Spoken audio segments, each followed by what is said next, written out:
core of ECIU University is challenge-based learning, where learners, teachers and researchers cooperate with cities and businesses to solve real-life challenges.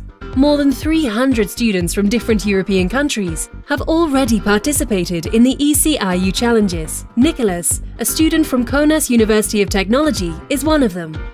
He took up the challenge, Efficient Management of Resources in Kaunas City.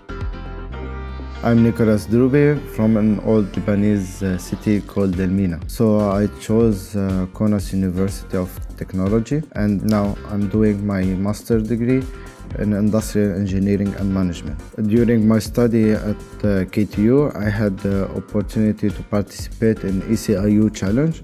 It was a great program because I learned how to look to the problem, how to find the problem. At ECIU University, international teams work together to investigate the challenge and propose a solution.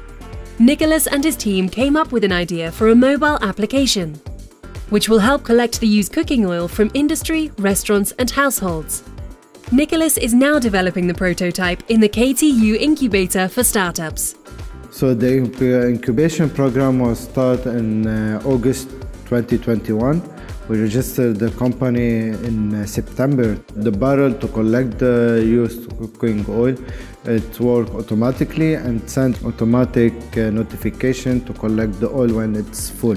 On 26th of May 2022, while participating in KTU Technorama, we will present the application that connects the barrel with the restaurant. Our future plan is not only collecting the used cooking oil from the restaurant, also we will go and collect it from the household by implementing a collection point in Kaunas city that people can go and dispose of the oil inside it.